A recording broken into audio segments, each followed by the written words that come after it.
E, cara, o politicamente correto, ele... Algumas pessoas mais, às vezes, liberais, conservadoras, discordam de mim nesse ponto. Mas, assim, o politicamente correto, várias ideias da esquerda, como diversidade, politicamente correto e tal, se você for ver, elas têm alguma interseção com coisas positivas. Por isso que elas conseguem também fazer avançar. Só que junto com o positivo vem o entulho. Vem ali o contrabando, entendeu? Do autoritarismo. Então, se você for ver, por exemplo, algumas coisas do politicamente correto que significam o cuidado com a linguagem, entendeu? Ela tem um valor positivo. Então, por exemplo, sei lá, você está falando que, sei lá, você está discutindo alguma coisa sobre, sei lá, a mãe de alguém estar acima do peso. Pô, tu não vai falar que a mãe de alguém tá gorda. Tipo assim, é um negócio... Você tem uma intimidade muito grande com a pessoa e sabe que ela não se importa. Né? Exatamente. Você está comentando um assunto desse tipo, por algum motivo você teve que mencionar. Assim, isso é uma coisa que você nem mencionaria, né? O físico da mãe de alguém. Mas se por acaso você tiver que comentar esse assunto, você comentaria isso com uma linguagem menos grosseira, vamos dizer. Claro. Então, existe um valor aí em chegar e dizer, cara, vamos tentar usar uma linguagem que não ofenda. Pô, existe esse valor. Sim, sim. Né? Pô, ninguém gosta de ofender as outras pessoas. Exatamente. Não é legal, não é uma coisa positiva. Quando você sabe que você poderia ter falado de uma forma diferente e conseguiria ter passado o seu ponto da mesma forma, mas escolheu passar o seu ponto da forma mais grosseira e cagou pro sentimento das pessoas. Tipo, isso não é legal. E, inclusive, quando eu pedi desculpa, foi meio por isso que eu pedi desculpa. Porque eu passei o meu ponto de uma maneira grosseira. Eu estava bêbado e chapado, isso talvez ajudou a eu passar grosseiramente um ponto, mas eu entendo que eu como comunicador, ou se eu fosse um artista pintando um quadro, eu espirrei e passei uma tinta branca no meio do rosto do que eu tava pintando. E, tipo, eu falo, porra, não é da hora, eu falhei como artista ali, eu poderia ter feito um trabalho, uma pintura melhor, né? Cara... Porra, tem tanta coisa para comentar. Eu não sei qual percurso aqui que eu pego para comentar. Porque é o seguinte, eu também não... Cara, eu não consigo... Eu não vi essa gravidade toda no que você falou. Não vi. Bom, na hora eu também não vi. Não. Sim, mas... Cara, porque você falou de um jeito que deu para entender que o que você estava querendo dizer era a defesa teórica do negócio, entendeu? Sim. Não deu para entender. Mas é que assim, você é um cara inteligente, pô. Tá diplomata e, pô, viajou pelo mundo, tá escrevendo livro... A maioria das pessoas não tem um pensamento tão refinado. Então, aí tem uma coisa, cara, que eu acho interessante, do Eric Weinstein. Não sei se você já ouviu falar dele. Sim, Ele já foi no Joe Rogan algumas vezes e tal. Sim. É o cabeludinho, mais gordinho, pode crer. É o cara, irmão do Brett Weinstein. Isso. Então, já assisti, já. Então.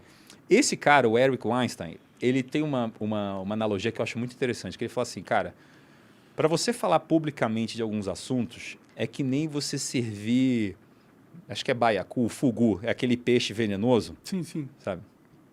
É um peixe que você precisa, no Japão você tem que ter até uma certificação para poder servir isso, que você tem que tirar a glândula, porque aquele peixe tem veneno suficiente para matar um ser humano, sei lá, umas 1000 vezes. Caralho. É, uma parada sinistra. Então, assim, você tem que ter realmente um treinamento, uma certificação para poder tirar aquilo, para não... E parece que sempre fica um pouco, mas é uma quantidade baixa. Então, assim, é um negócio bem delicado. Então, você tem que ter um treinamento para serviço. E o Eric Meister, ele fala que alguns temas, quando você vai levar para o debate público, é que nem servir um baiacu. Você tem que tomar...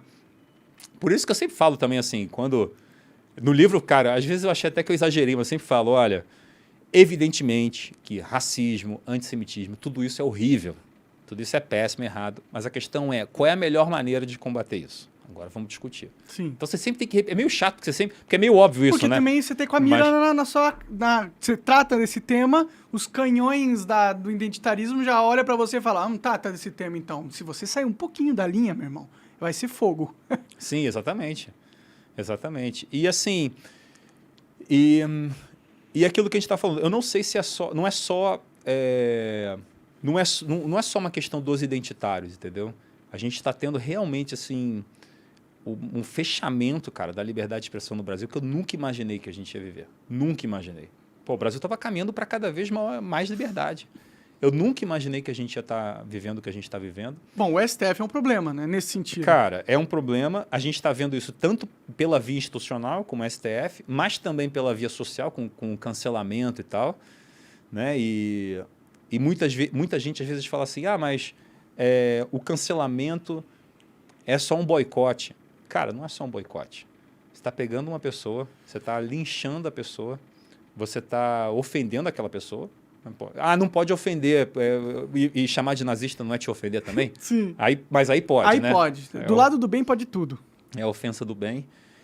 Então você tem aí a pessoa te julga e você tem uma coisa pior ainda, cara, que é uma coisa que tem até um nome para isso no direito inglês, que se chama boicote secundário. Que é o seguinte, uma coisa é alguém fazer uma coisa errada e eu vou lá e boicoto a pessoa. Individualmente. Agora não, agora eles vão atrás da família, eles vão atrás do empregador, Sim. tipo, demite esse cara. Não, um boicote secundário, eu já não estou indo mais em cima da pessoa, eu estou indo em cima da rede dela para provocar carestia. Sim. Para provocar penúria. Dizer o seguinte, olha, não, ou você tem a opinião correta, ou eu vou destruir a sua vida, cara, inclusive a sua vida econômica. Cara, isso é uma coisa gravíssima. Isso não é um mero boicote. Não é assim, galera, fui maltratado naquela padaria, vamos parar de consumir. Pô, pelo amor de Deus, isso é algo completamente diferente. Sim. Você foi maltratado naquela padaria, você foi uma vida... Óbvio que você não vai voltar naquela padaria. Agora, um cara não gostou do tipo de pão que serviu na outra padaria. Aí você vai, une todos os seus amigos e a internet para destruir aquela padaria só porque o seu amigo não gostou do pão. Não foi o pão do sabor que ele queria. E você não vai só mais no padeiro. Se a esposa do padeiro trabalha numa outra loja, você vai no empregador da esposa para... Cara, assim, é um negócio... É um negócio... É quase nazista. Isso não é milícia digital? Isso não é... Aí você começa a ver que, né, os dois pesos, duas medidas.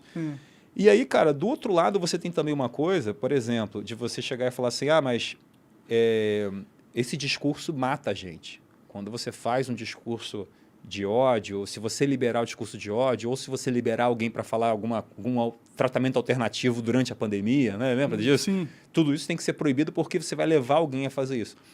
Isso aqui tem uma gravidade também muito grande, cara, porque, assim, tradicionalmente no direito, você não pune as ideias que estão na cabeça do cara, você pune o cara.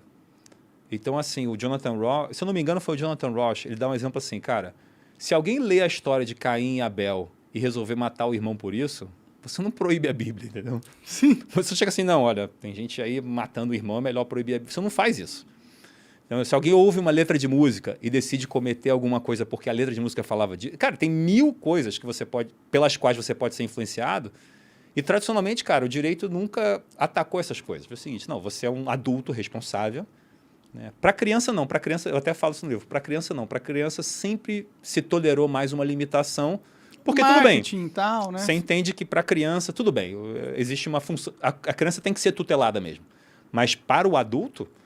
Então a gente está fazendo, cara, uma invenção de teorias novas do direito, assim, como se fosse uma coisa assim, leviana. Era uma coisa para a gente estar discutindo assim, 50 anos, 30 anos pelo menos. Sim. Realmente, a gente quer fazer essa mudança, a gente vai começar a punir as ideias que alguém teve que de repente entraram na cabeça de alguém.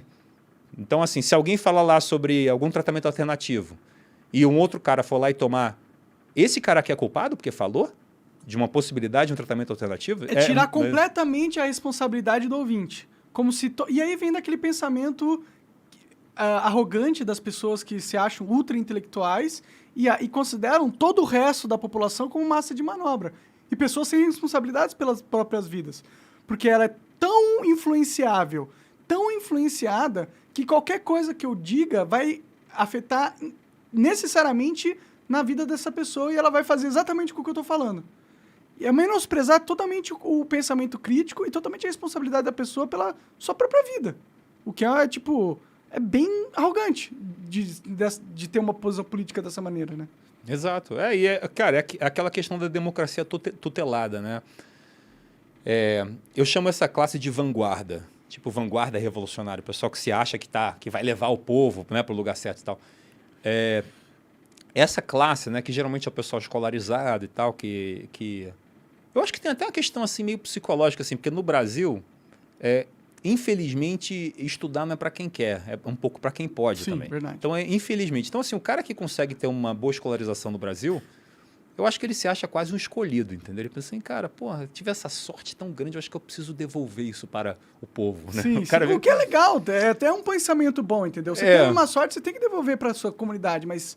Mas aí o cara fica com um pouco assim, uma síndrome do salvacionista, assim, eu vou salvar as pessoas, Sim, salvar o sim. Brasil, por exemplo. Por isso que tem essas ideias todas de intervenção, né? O desenvolvimentismo, né? Levar o país para o lugar certo, né? Enfim, toda essa promoção vamos dizer, do país para um destino específico definido por essa tecnocracia, por essa classe de iluminados e tal. E, cara, isso é...